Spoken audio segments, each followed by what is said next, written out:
Hello, everybody, from wherever you are joining us now. Welcome. My name is Dominic, and I have the honor to serve as the Outreach and DI Coordinator of the Magic Collaboration. I cordially welcome you to Meet the Magicians, and today we will be talking about a very exciting topic, which is vampire stars. So welcome, everybody. Join us for the next 60 minutes about. We have fascinating science to talk. We have interesting expert guests here, and we will introduce you to a spectacular discovery that we could make using the magic telescopes. Now, you may wonder what's this all about. So, magic, it sounds like something supernatural. In fact, it isn't actually. It's one of the huge telescopes we nowadays operate around the world to do gamma ray astronomy at very high energies. And so, what does this acronym stand for? MAGIC means Major Atmospheric Gamma Ray Imaging Cherenkov Telescopes. So that's a lot of information in this acronym. Major, of course, it's a huge telescope, 17 meters across, one mirror dish. And we are using the atmosphere to image gamma rays coming from outer space. And we will dive much deeper into that in the coming hour, how these telescopes work. But just to give you a quick introduction here at the moment, the principle, how do we operate these telescopes? Now, they are situated on the beautiful Canary Island of La Palma, belonging to Spain in the European Union, in the midst of the Atlantic, basically. And from the top, nearly the top of the Roque de los Muchachos there, at an altitude of more than 2,300 meters above sea level, we there operate two of those 17 meters telescopes. You can see them in the image here. So they're called Magic 1 and Magic 2. In the background, the Magic 1 telescope. Foreground, you see the stars reflected in the mirror dish Magic 2. And these telescopes, they operate as a team. They observe the heavens for very high energy gamma rays there. Of course, it's not about the telescopes only.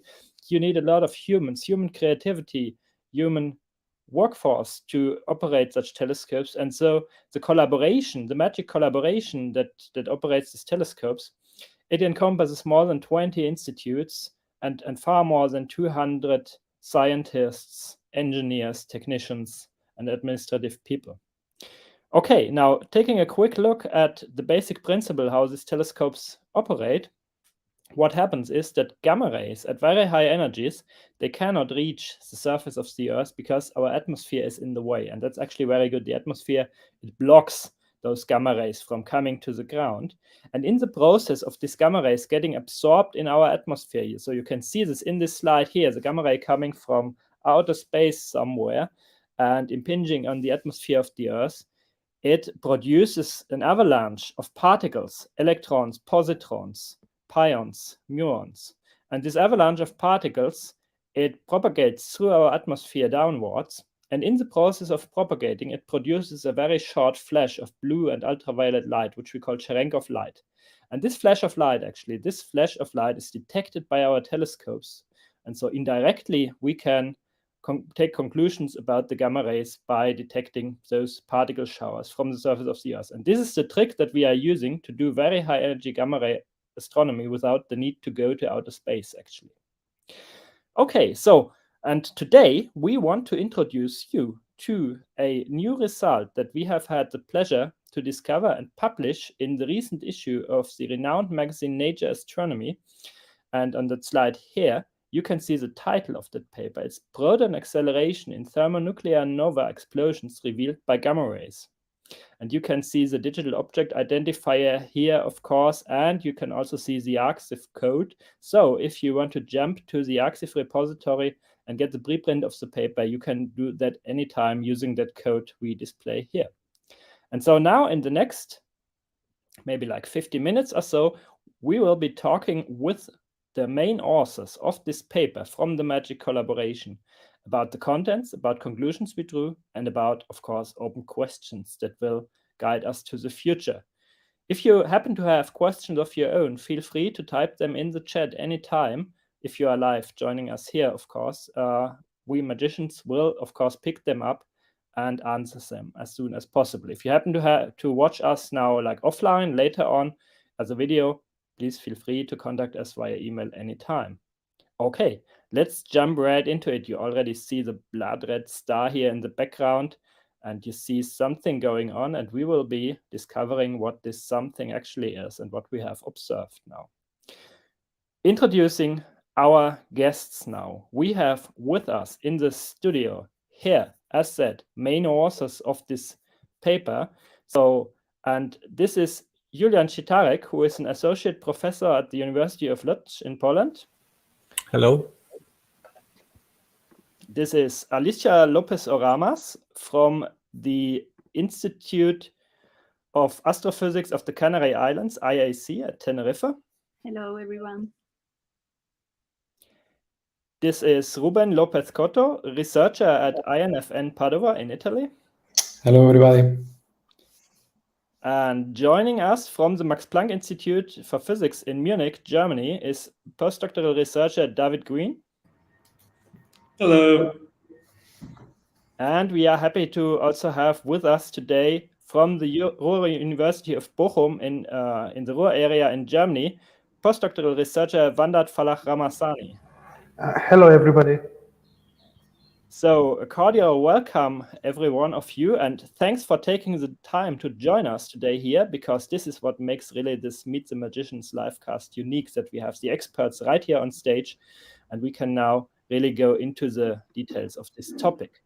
So let's jump right in with our first question. So Julian, we already have heard the paper. It's about nova explosions, thermonuclear nova explosions.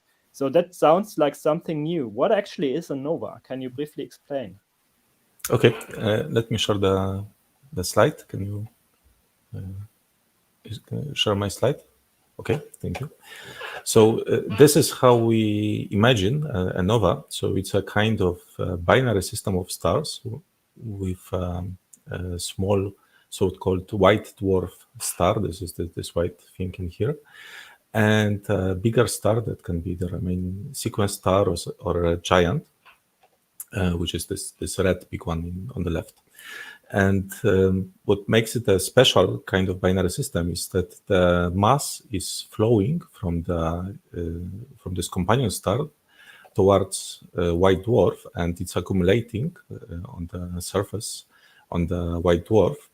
And if enough mass is accumulated, it leads to a thermonuclear explosion of the hydrogen that is gathered there, which immediately increases the brightness of the star by a few orders of magnitude. The effect that we see, being half a galaxy away, is that suddenly something that we couldn't see with a naked eye pops up on the sky, and it looks like a new star is born. This is why those objects are historically called nova. So nova, new stars.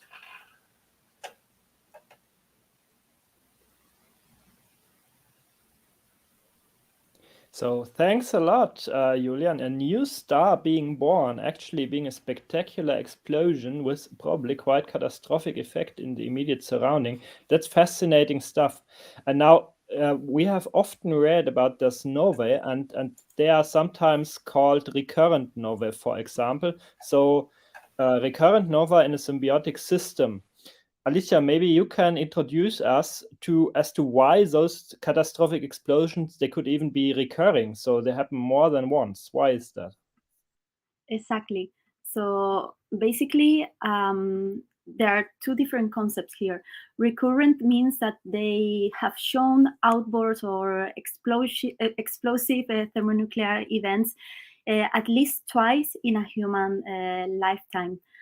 Because many novae have been detected only once, and it is thought that most of these novae have like a repetition times of about thousands of years, even hundreds of thousands of years.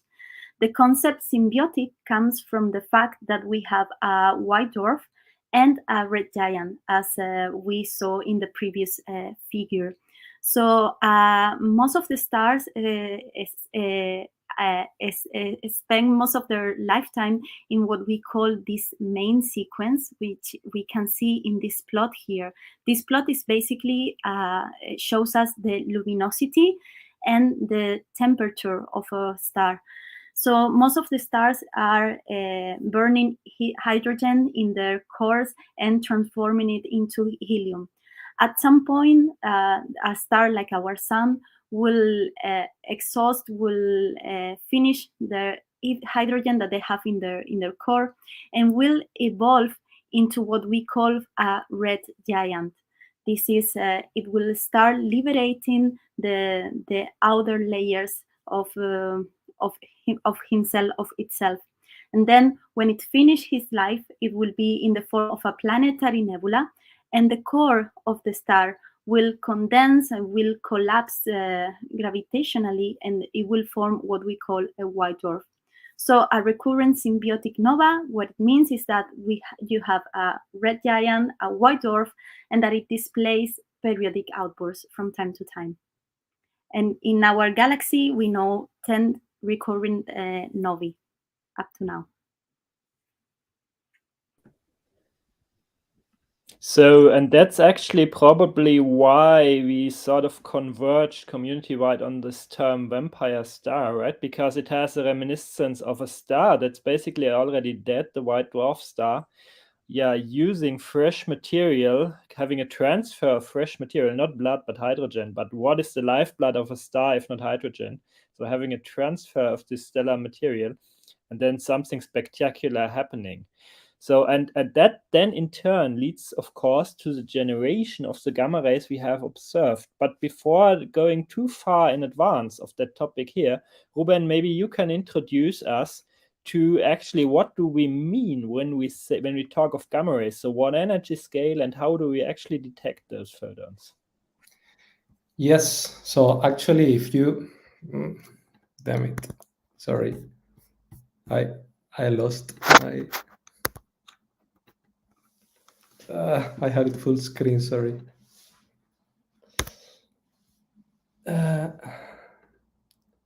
Now should be here. Okay, so if you see over there the electromagnetic spectrum, so in order to explain to you what actually is a gamma ray, so it is simple. It is as simple as saying that it is a particle of light. So the light that we know, so it is composed of what are called the photons. And well, basically these photons, they have, depending on their energy, they are called in a different way. So if they have a very low energy, they could be called radio waves, infrared. If they have a bit higher energy, they are called the ones of visible light, the ones we see with our eyes. And then when we go to higher and higher energies, we go to the ultraviolet, X-rays, and then we reach the highest energy photons that exist, that are the ones called gamma rays. So actually the ones we detect with magic, they are called very high energy gamma rays. So they are actually among the most energetic photons that have ever been detected. And well, so how do we detect them? And it was already something that was introduced by Dominic before. But in this video, what I will be showing to you is how they are actually detected by us, and why are they so energetic. So they are so energetic that we cannot detect them directly, and that is why what we do is when they arrive to the atmosphere, so this is a gamma ray, they produce this particle cascade. All these electrons and positrons that are produced are in this particle cascade are very energetic. They are so energetic that they move faster than the speed of light in the atmosphere. Moving faster than the speed of light in the atmosphere, they produce what is called this Cherenkov light, that is this bluish light that you can see over there. And then this Cherenkov light is the one that we detect with our telescopes, and with which we are able to reconstruct what is the energy of these photons, the direction from which they are coming from, and so on.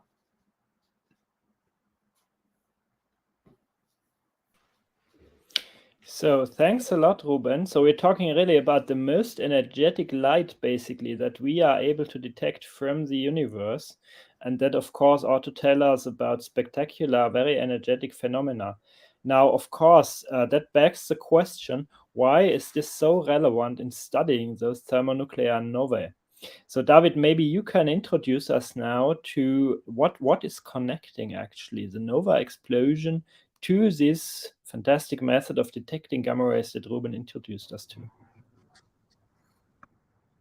I'd love to. That's a very good question. So one of the main purposes for studying VHE astronomy, just in general, not related to nova specifically, is just try and figure out one of the biggest mysteries in physics for the past over 100 years, which is figuring out where cosmic rays come from. And cosmic rays were first discovered. I have a little. Don't anymore. Were first discovered by Victor Hess back in 1912, and despite lots of work over the past over 110 years, the exact origin of cosmic rays is still not completely understood. So one of the ways we do this to try and discover the origin of cosmic rays is through gamma rays. One of the main reasons here, if I could share my screen, one of the main reasons we study gamma rays is because cosmic rays, wrong video. Too many videos. Is because cosmic rays, while after the release of the cosmic ray from, say, a nova, they tend to bounce around the universe off the intergalactic magnetic fields. But gamma rays come in a straight line because they have no charge. So we can use gamma rays to study the origin of cosmic rays and really try and see where exactly these cosmic rays are being produced. And nova, as the paper has revealed, are one of the sources that we've seen can produce cosmic rays through a variety of interaction, but most importantly, from what we've seen, is actually through something called proton interaction or hadronic interaction, where two protons collide, creating a little bit of a pion, and then those decay into gamma rays. So when we study these nova, what we're really trying to figure out is where cosmic rays come from. It's trying to solve a 110-year-old mystery.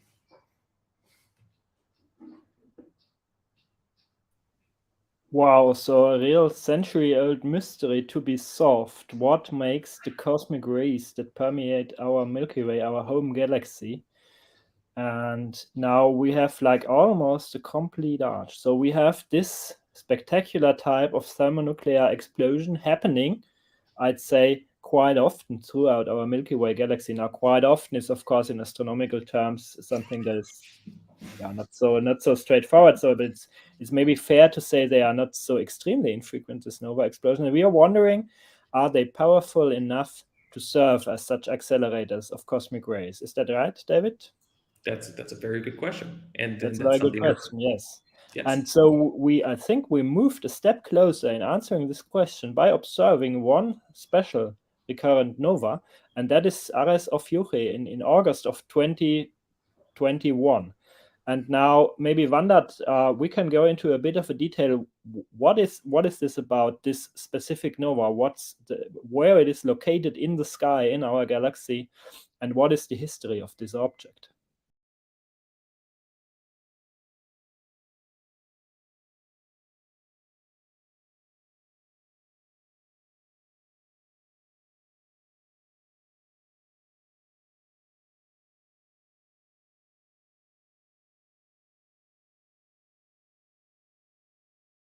Oh, okay.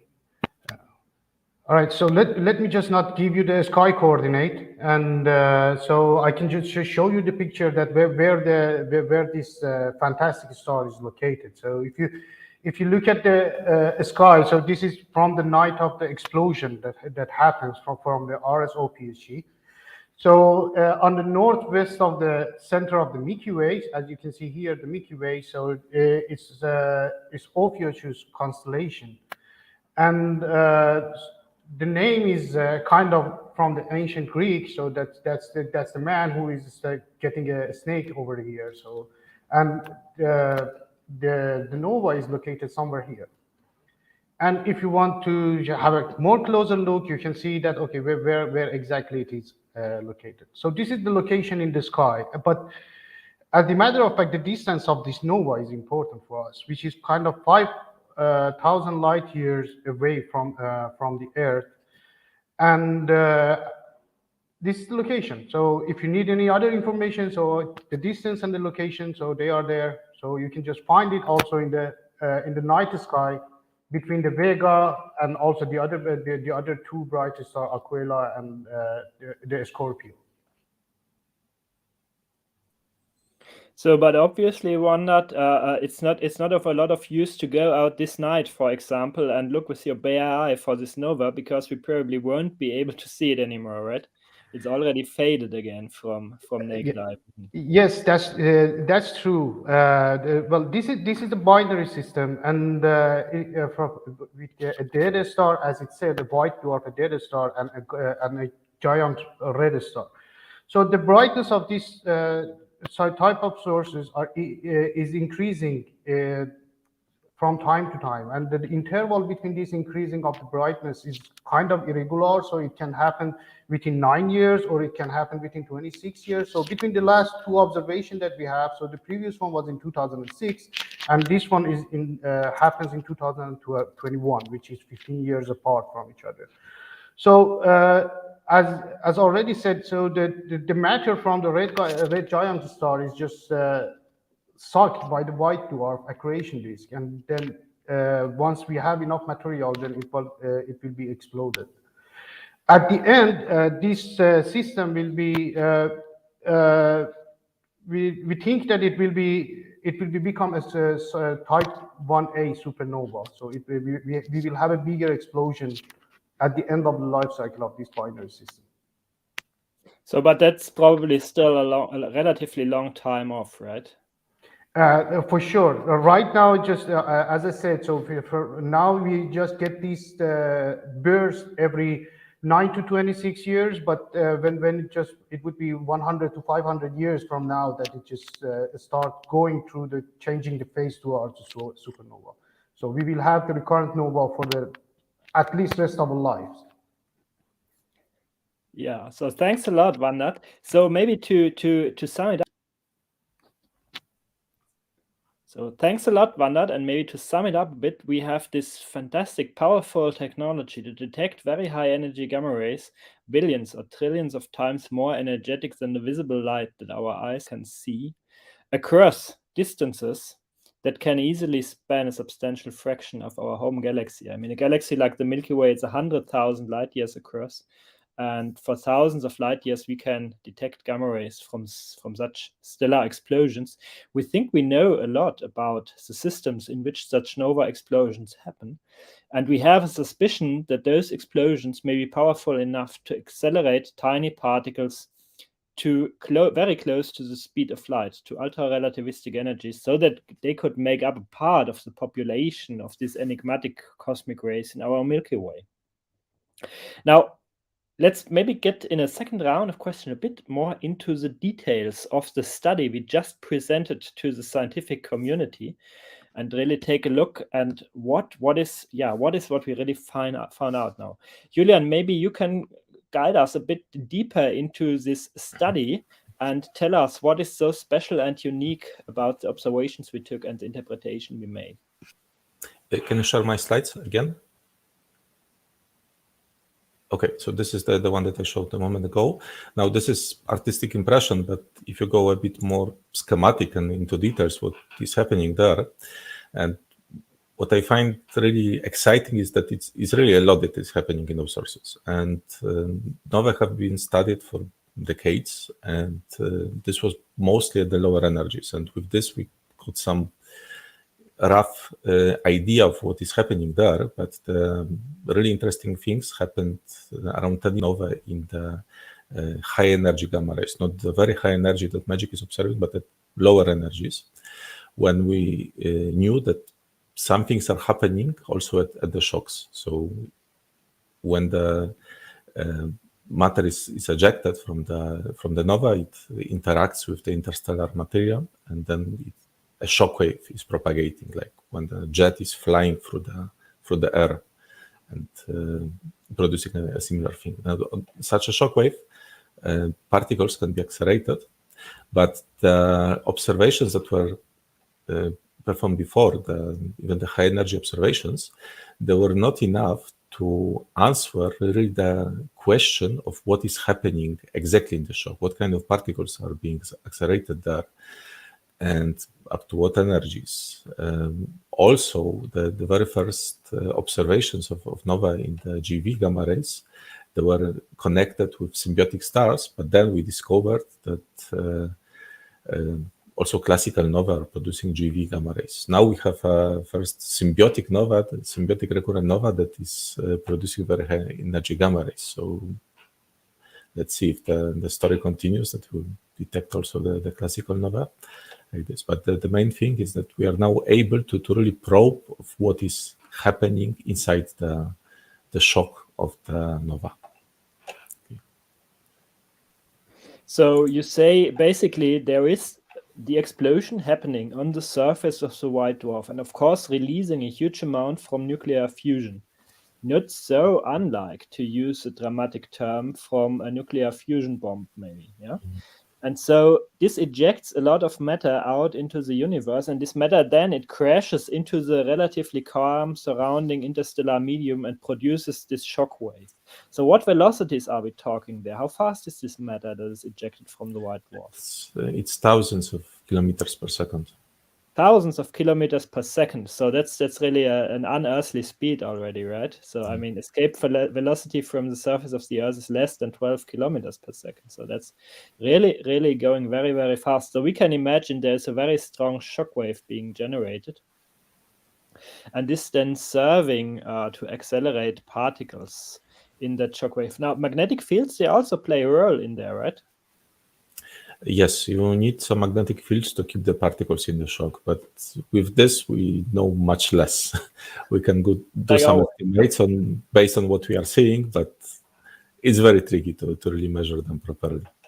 Yeah, I mean, there's this saying amongst us astrophysicists, right? There's two things I don't know a lot about, and that's the dust on my desktop and magnetic fields in the universe, right? And this probably also applies here.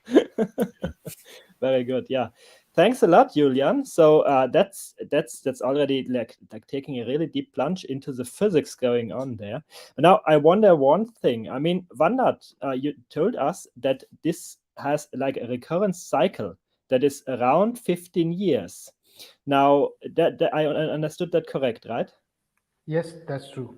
But it's not fixed. That is 15 years, so it can vary a bit. And now, like, exactly, how much time do we have in a given year to observe the sky with the MAGIC telescope? Can we afford to point this telescope to this specific position, like for 2 years on end? Just avoid explosion. Well, actually, you mean well, you know, the cycle right now is just between 9 and 26 years. So it can happen 9 years from 2021. But detecting this source with the MAGIC telescope, so after the burst is gone, so it happens during the few days, but after the burst is gone, so the sensitivity of current instruments are not good enough to detect these sources in the low brightness states. Yeah, thanks a lot. So we actually can only detect it during the very brief period when it's in outburst. So Alicia, Exactly. maybe you can introduce us now to how did we actually manage to cover this very, very brief period amongst this huge time span of years, basically. Exactly. So basically what we need is that these events, as they are explosions, you don't know exactly when they are going to happen, no? So basically you need to be prepared and you need to receive a trigger from another telescope. So basically what happened in this occasion was that first there was an optical telescope that detected the emission, and they issue a notice alerting the rest of the community. Then, few hours later, the Fermilab satellite, which, as Julian said, it's a gamma ray detector of at lower energies, also issue an alert and let us know that they detected gamma ray emission of lower energies coming from this event. We then, on the following night, when the source was visible from our side, we issue an alert, and then we pointed the telescopes to this event. So in general, MAGIC for transient events that last very few seconds or even minutes, MAGIC, it's a very fast telescope that can point anywhere in the sky in 30 seconds.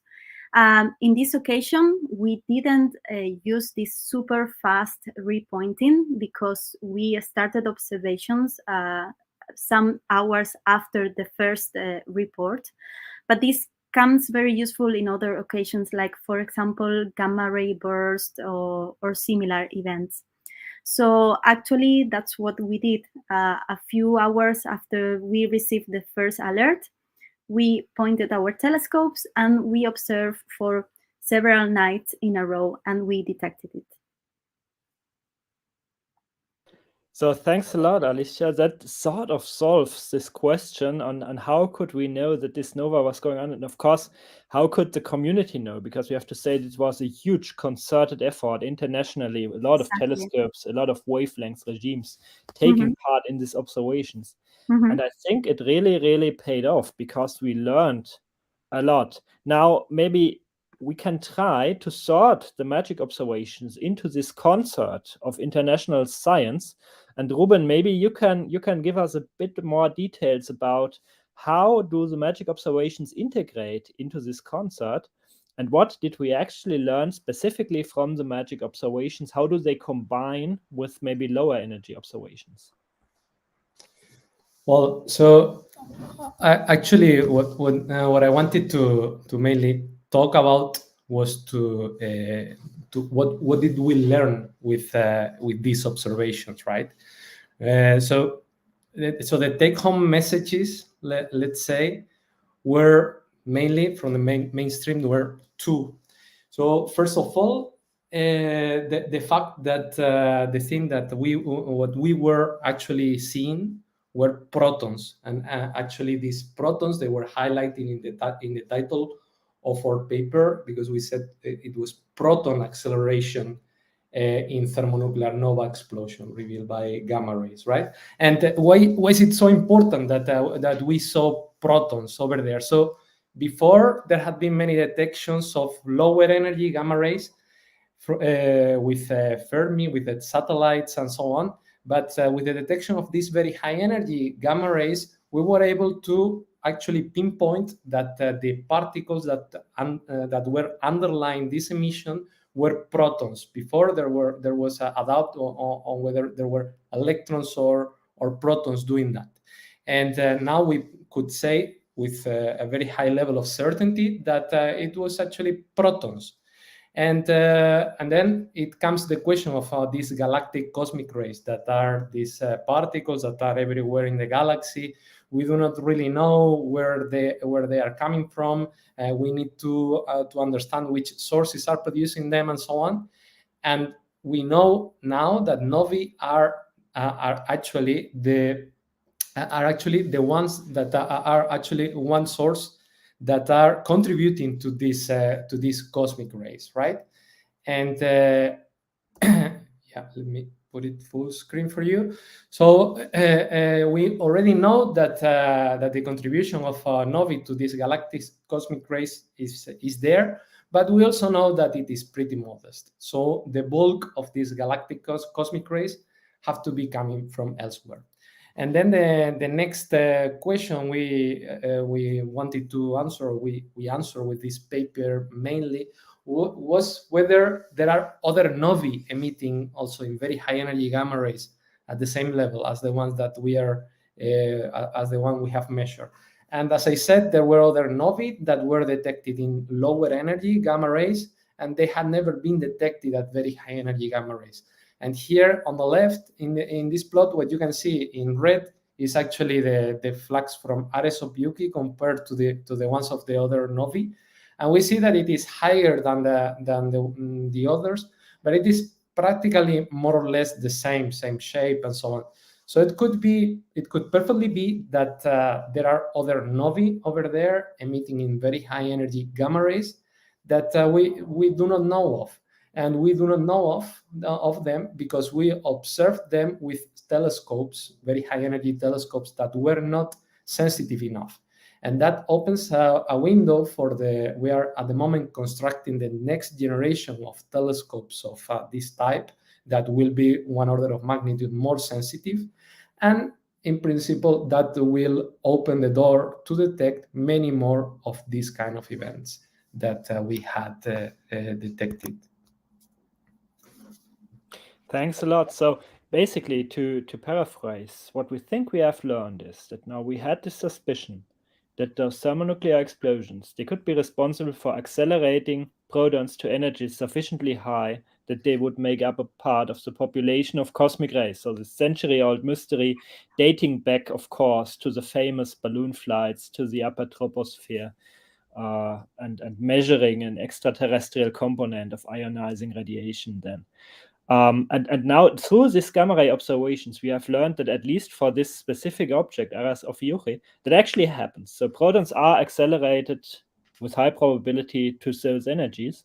But energetically, of course, we think that that's rather something that's like influencing the relative vicinity of this nova, maybe probably not making up the majority, the bulk of the cosmic rays in our galaxy. Is that correct so far? Yes, so in principle, protons it is with a very high level of certainty, it is clear that they are accelerated there, but unfortunately, they cannot account for the bulk of cosmic rays that we are measuring in the whole galaxy. The ones coming from novae. Yeah, that's also scientifically, of course, very, very important to see which populations contribute how much. Thanks a lot, Ruben.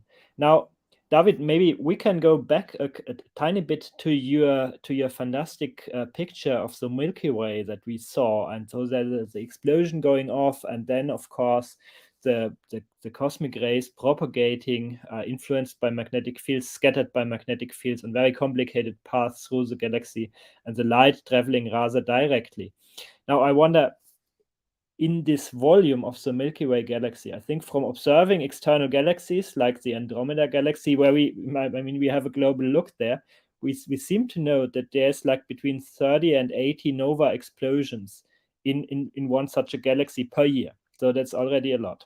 And we say each of them maybe influences the relative neighborhood of this explosion. But we know different types of novae. So what about other types like cataclysmic variables, for example? Could their nova explosions in future maybe be detectable also along the ways that Ruben described with more powerful instruments? I think you are muted, David. In space, very correct. Okay, now you should be able to hear me.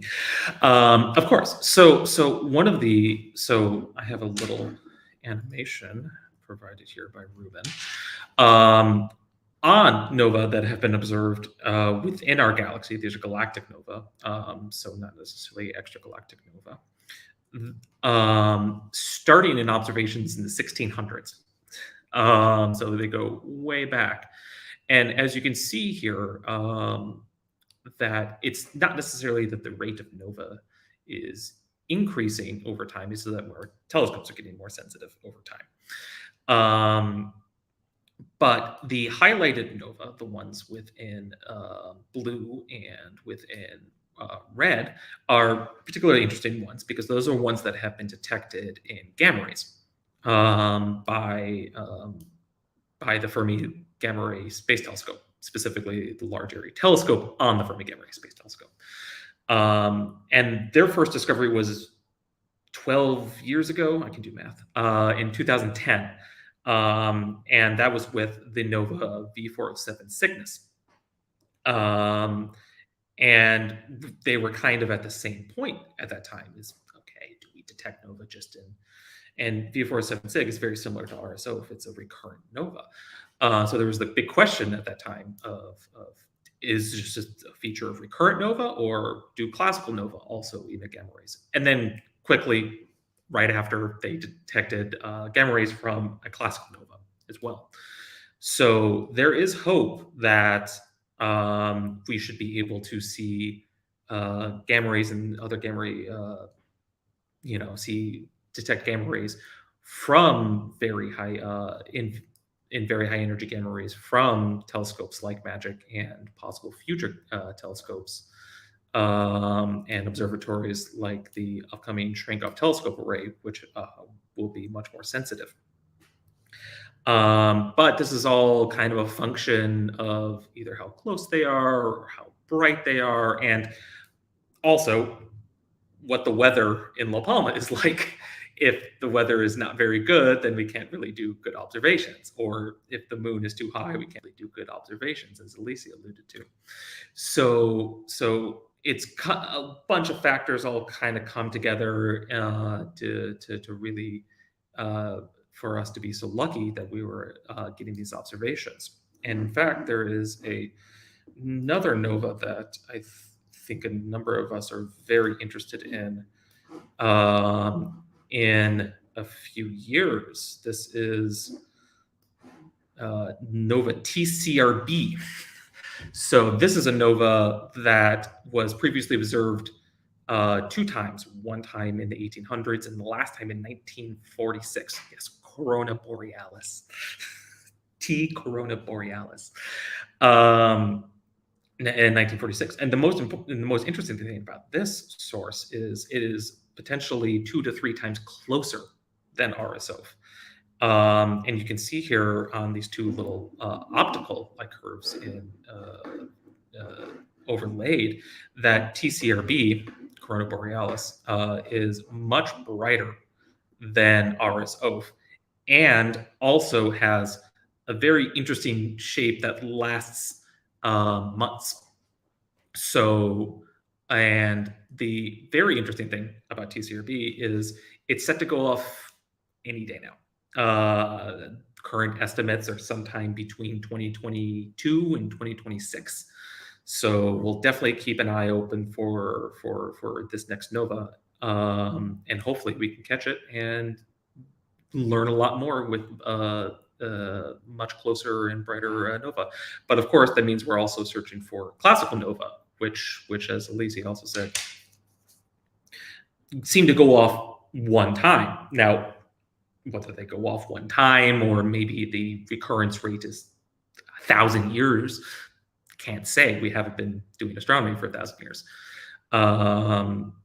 But classical nova, we're definitely following up on any kind of alerts that we get from either optical astronomy or from our partners over, say, in the Fermi Gamma Ray Space Telescope. Wow, that's fascinating stuff, actually. So we need to keep our fingers crossed for, of course, the explosion to happen, and then weather being good at all important observation sites, and us catching this nova explosion as early as possible in time. And then again, I think we will be strongly dependent on international cooperation in the scientific community. And of course, we all will profit from rapid dissemination of alerts across all wavebands. And now I wondered, maybe we want to give like an overview of how we also incorporated optical data, optical alert and optical follow-up data, and maybe give a shout out also to our optical colleagues who hugely contributed, of course, to this scientific success. There are definitely 2 ways for just catching these kind of flares and increasing the brightness of the sources. One of them, which is happening nowadays a lot, and there are many, so they are optical surveys that they are trying to scan all of the sky within one day, one night or 2 nights. So every 2 nights we are knowing that what's happening above us. And the other way, there are some association in different parts of the world. So like the one in the for the American Association of variable star observers. So there are many observers who are just sign up in for this association, and they just follow the sources and the sky, and they get the and many of them are not scientists, so they are just astrophotographers. That thanks to them, and they just observe, they just photograph the sky, and then at one time they just share within the platforms that they are already available, that okay, we can see we see this source going up or going down.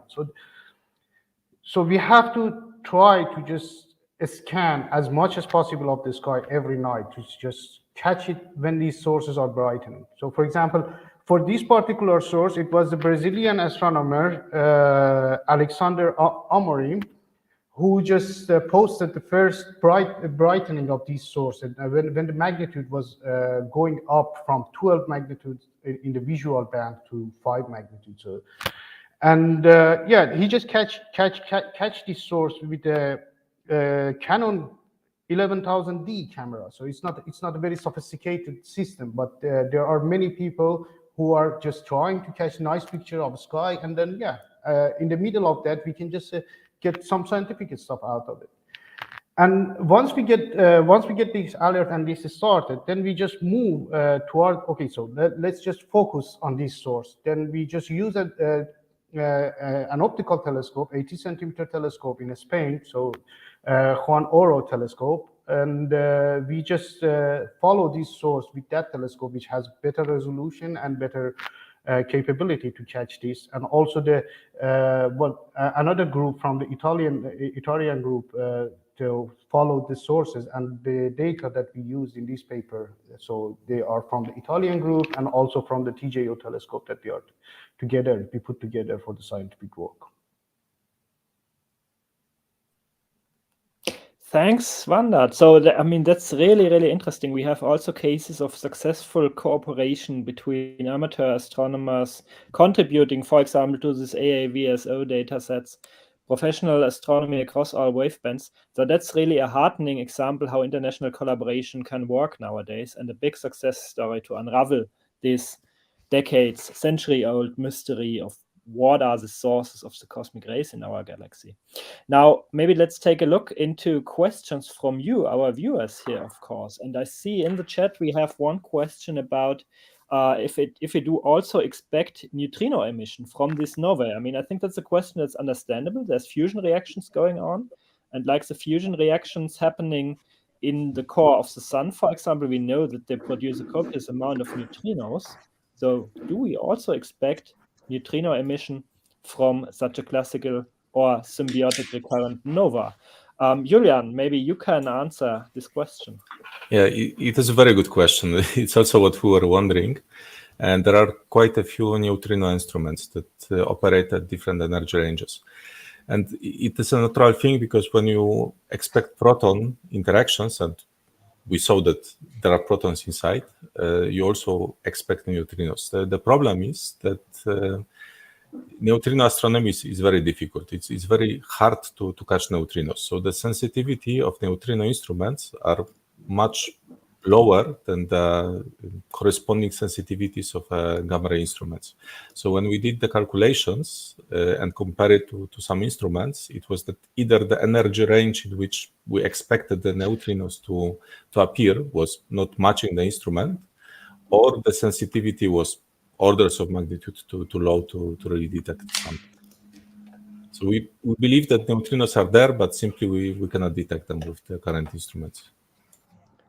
So as is so often the case, we need to wait for better instruments and, of course, for more such spectacular events to occur.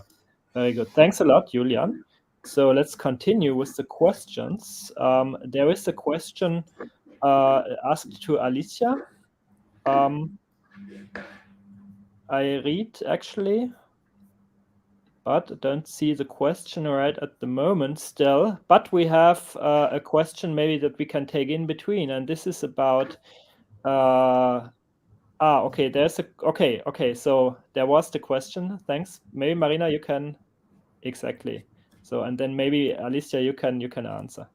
Thanks, Marina. Exactly. This is something I think I mentioned while I was explaining. So in the Milky Way, we know that there are like 10 recurrent nova. So yeah, 10 that we know. So the question was about how many recurrent nova we know in the Milky Way galaxy, probably, right? If no, they are estimated. No, I'm reading again. So I don't know the number. Maybe any of my colleagues know how many estimated number for recurrent nova we have in the galaxy. Well, I think that's. Oh, sorry, not to interrupt. Go ahead. In principle, all novae can be recurrent, right? Exactly. It is I'm just thinking Exactly.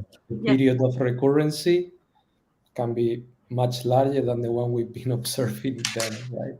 Exactly. So, thousands of years. Yeah, I was thinking in like human timescales, no? Like.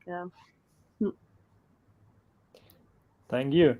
And so then we had also questions centered on T Corona Borealis. So this future nova that David like wet our mouth for. The question was, how do we know that it will be going off in the next few years? So that's probably historical experience again, right? We Historical yes. So yes, historical experience. So there's two things. One, we have previous observations. Like I said, one was in 1946, and the previous one was in 66. So we therefore know that the period between outbursts is roughly about 80 years. But TCRB also has a unique feature in that in previous observations, they observed a slight brightening of the nova before the outburst of a few units we used in optical astronomy are called magnitudes. So a few magnitudes got brighter, and then it blew up. And in 2016, 2015, astronomers have seen this brightening, and this period usually lasts around 6 years, 7 years. So from the papers that I've read, I've seen two estimates. One was in 2023, plus or minus a year and a half, and then one was in 2024, plus or minus 3 years. So using these kind of two numbers, we can expect it to happen. Yeah, what is 2 years in like 2 years. more in billions of years of life of a star, right? Exactly. Yeah, exactly. But tell us, will it be visible with the naked eye in the night sky?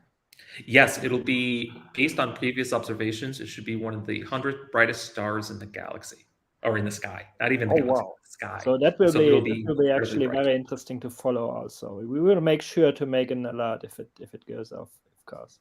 Thanks a lot. So and then there was another question, and that's really going right into the meat of multi-wavelength astronomy. Apart from optical data, are there also radio, infrared, and X-ray data during the high state, so during the outburst? And if yes, what? So like what is the best global fit to the spectral energy distribution? Vandad, maybe you can take that question for us. Yes, there are, especially in X-ray and also in radio. So there astronomers are following these outbursts. But I can assure you. So for 2006, so the data are not still published. So I think that it will take a little more time for the other groups of astronomers to just bring us to the X-ray and radio data. Also for the infrared band, it's also we already have in our paper part of the infrared band. So we have the edge of the visible band, which is also in the infrared. So they are following it. And if the gamma region of the SED is well, so I cannot understand the second part of the question. So just So I think I think there is actually a small typo in the banner. I think the second part was just what is the physical model that best describes the spectral energy distribution in those energy ranges? So do those data also support the hypothesis of hadronic acceleration? Well, so far it is confirmed in the X-rays. So as far as I know, but in the infrared and optical, so it is combination of the thermal radiation and the shock acceleration that we can see. Yeah, so it's as always also the question of disentangling the thermal emission. I mean, it's like a millions of degrees hot plasma, of course, that emits a lot of light just because it's hot, and disentangling that from the non-thermal emission from the acceleration. But that's an ongoing process. I think it's fair to say we are at it, and like as a community, we will of course learn much more in the coming months and maybe years. So thanks a lot, everyone. It was actually very interesting questions that we got. And at this point, I'd say a big thank you again, Alicia, Vandart, David, Ruben, and Julian for joining us here at Meet the Magicians. A thank you to all of you who have now watched live or will watch the video of that in future, of course. And I should not forget, in the backstage, Marina Manganaro, my fantastic colleague as a co-coordinator of this working group, and of course, Jelena, who also prepared a lot of the material and the backstage work for this issue of Meet the Magicians. And a big thank you to all involved. And I hope you enjoyed joining us here. And we will make sure to keep you updated about future events when we again say Meet the Magicians. But one final question now. One of you need to tell me now when will be the next galactic supernova. We all hope like tomorrow, right? Yes. Well, But I don't well, I am from the outer space, so I'm mostly working on the extragalactic stuff. So I just leave it to the others. So all of us cross our fingers. That's an event astronomy has waited for 4 centuries, basically, to have a nearby galactic supernova. And of course, I can promise if that happens, we will make another installment of Meet the Magicians. And until then, or until the next discovery we can make, have a nice time, everyone. Thank you for joining. Stay safe and see you all again soon. Bye-bye. Thank you. Bye-bye. Bye-bye.